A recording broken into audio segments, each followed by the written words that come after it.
21-րդ դարում, երբ կյանքն առանց համացանցի և ինտերնետ հասանելիության անհնար է և ինտերնետի բացակայությունը կարող է կոլապս առաջացնել ֆինանսական շուկայից մինչև պետական համակարգ, մեր երկիրը ինտերնետ հասանելիությունը ապահովում է օպտիկա մանրաթելային կապով և ընդամենը 2 շաբաթ է ինչ մեր հասարակությունը և գործարար համայնքը կարող են այլընտրանք գտնել տիեզերքում։ Հայաստանը դարձել է 130-րդ երկիրն աշխարհում, որտեղ հասանելի է Starlink-ը։ Starlink ինտերնետ ծառայության ակտիվացումը Հայաստանում կարևոր է դիտարկել առհասարակ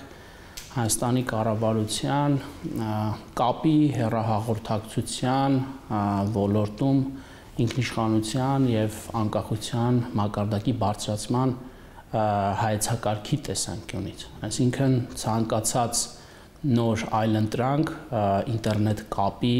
ոլորտում դա բխում է նախ եւ առաջ մեզ համար ռազմավարական առաջնահերթություններից, իսկ այդ առաջնահերթությունները շատ կարևոր են մեզ համար, որտեղ մենք պատրաստ ենք ներդրումներ կատարել, որպեսզի այդ ինքնիշխանության մակարդակը մենք բարձրացնենք։ Որակյալ, արագ ու անխափան ինտերնետ կապն այսօր արդեն շքեղություն չէ, այն բոլոր երկրների համար անհրաժեշտություն է։ Որակյալ կապը մեզ համար կարևոր է տնտեսական աճին նպաստելու, թվային տեխնոլոգիաները զարգացնելու, Հայաստանի ազգային անվտանգության մակարդակը բարձրացնելու տեսանկյունից։ Սա մի գործիք է, կարևոր մի գործիք է մեզ համար, որ իբրև նորարար տեխնոլոգիական լուծում, բայց ընդհանուր պատկերի մեջ մեկ քայլ է, այսինքն Հայաստանի կառավարությունը փորձում է մի շարք քայլերով, գործողություններով ընդհանրապես Հայաստանի կապի և հեռահաղորդակցության սուվերենությունը բարձրացնել, առաջին հերթին ապահովելով դասական ինտերնետի կամ օպտիկա մանրաթելային կապուղիների դիվերսիֆիկացումը և դրանց բազմազանությունը մեծացնել, այս փուլում նաև արդեն ակտիվացնում է արբանյակային ինտերնետ կապ ծառայությունները, ապագայում նաև վստահաբար մտածելով ընդհանրապես սեփական կապի արբանյակ կամ արբանյակներ ունենալու մասին ևս։ Թվային անվտանգության փորձագետ Արթուր Պապյանը Starlink-ի ինտերնետից արդեն 1 տարի օգտվում է, որպես բաժանորդ գրանցվել ու ինտերնետն ակտիվացրել էր Միացյալ Նահանգներում և գլոբալ ռոումինգով արբանյակային կապը իր համար հասանելի դարձրել Հայաստանում։ Այս ծառայության համար Պապյանը $150 էր վճարում։ Օրինակ հարևան Վրաստանում փաթեթը $60-ից $70 սահմաններում է։ Starlink-ի ինտերնետը Հայաստանում հասանելի դառնալուց հետո փորձագետն անցում է կատարել արդեն հայաստանյան Starlink-ին։ Եթե դուք որպես սովորական քաղաքացի եք իրենից օգտվում, այնտեղ 2 տարիվ կա, 18,000 դրամանոց փաթեթը կա, որ անսահմանափակ է, բայց չէ երաշխավորված արագություն է, այսինքն Starlink-ն ասում է, որ եթե կոնկրետ այդ արբանյակից շատ օգտագործողներ լինեն, ձեր կապը դանդաղեցվելու է։ Եվ կա 24,000 դրամանոց փաթեթը, որից հենց հիմա ես օգտվում եմ, դա մոտապես այդ իմ ասած 60-70 եվրո գումարին է համընկնում, եթե հաշվեք, մոտապես այդ գինն է, ինչ որ Ամերիկայում էր նախկինում։ Եվ այդ 24,000-անոցը երաշխավորում է նորմալ բարձր արագություն, նույնիսկ եթե այդ նույն արբանյակից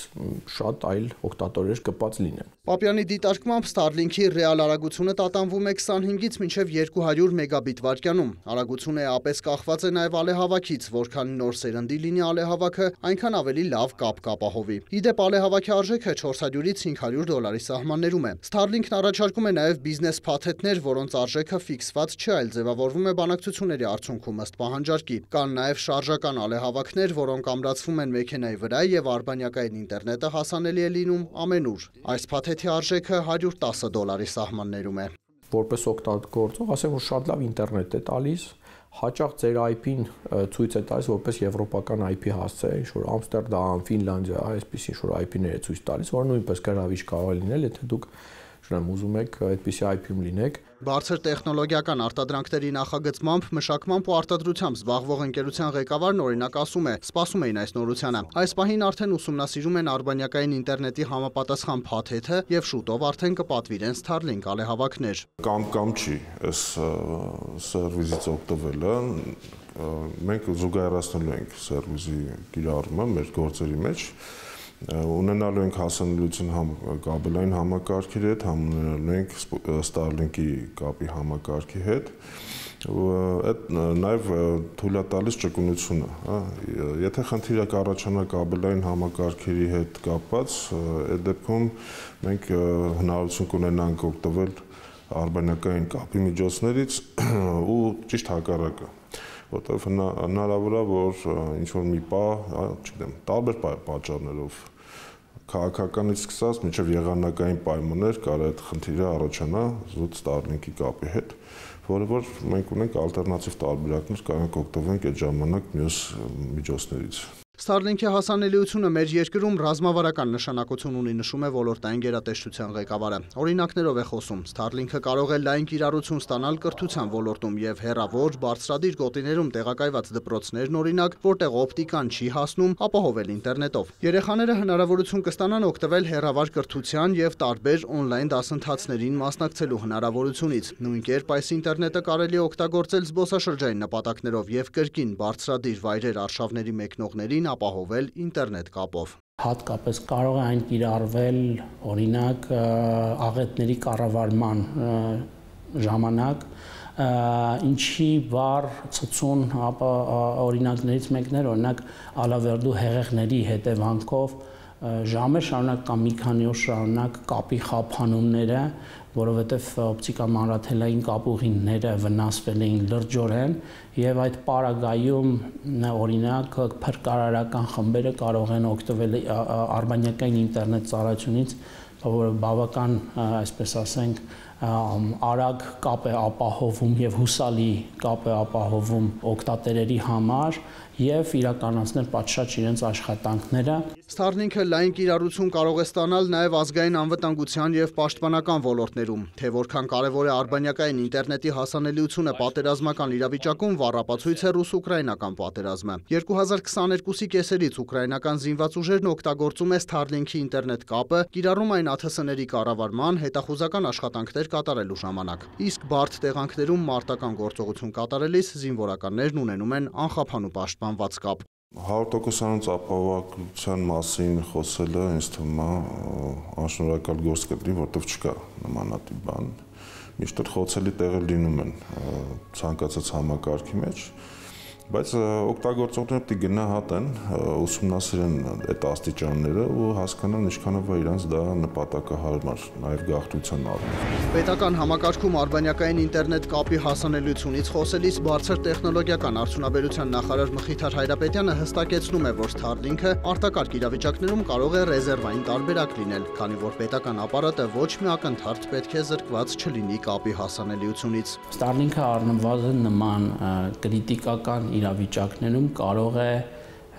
ամբողջությամբ ապահովել օրինակ պետական համակարգի համար կապի հասանելիություն, նվազագույնը, կրիտիկական ենթակառուցվածքների համար անհրաժեշտ կապի հասանելիություն եւ այստեղ շատ կարեւոր է անել այն արձանագրումը, որ անգամ օպտիկամանրաթելային կապուղիների առումով եւս իմ խոսքում նշեցի, որ կառավարությունը ջանքեր է գործադրում կրկին դիվերսիֆիկացնելու եւ բազմազանությունը ապահովելու, որը հնարավորություն կտա որևէ կապուղու վնասվելու պարագայում այդ հոսքը ապահովել այլ կապուղիների հաշվին։ Ես կարծում եմ, սա շատ դրական է, առհասարակ ինտերնետ ինչքան լավ, ինչքան շատ այնքան լավ, մանավանդ մենք փորձում ենք կառուցել ինֆորմացիոն հասարակություն, մենք փորձում ենք IT ենթակառուցվածք ունենանք եւ պարզ է, որ եթե դու ստարտափ ես անում, որի մի մասը արտասահմանում է, մի մասը այստեղ, քեզ համար դա քո այսպես կոչված mission critical առաքելության համար, քո գործունեության համար ծայր աստիճան կարևոր է ունենալ կապի դիվերսիֆիկացված միջոցներ եւ սա այդ առումով շատ կարևոր ու օգտակար է։ Starlink ինտերնետը Հայաստանում արդեն ակտիվ է։ Անհրաժեշտ է պարզապես մտնել starlink.com կայք, ընտրել ծառայությունը, ապա պատվիրել ալեհավաքը, որը կարճ ժամանակ անց կառաքվի Հայաստան։ Այս պահին տարածաշրջանի երկրներից միայն Թուրքիան չունի հասանելիություն Starlink-ին։ Վրաստանը կապից արդեն իսկ օգտվում էր, իսկ Ադրբեջանում Starlink-ը հասանելի դարձավ Հայաստանի համար ակտիվացումից 2 օր անց։ Մուշեղ Իսախանյան, Մհեր Կիրակոսյան, Գևորգ Զաքարյան, Կիրակնորյա լուրեր։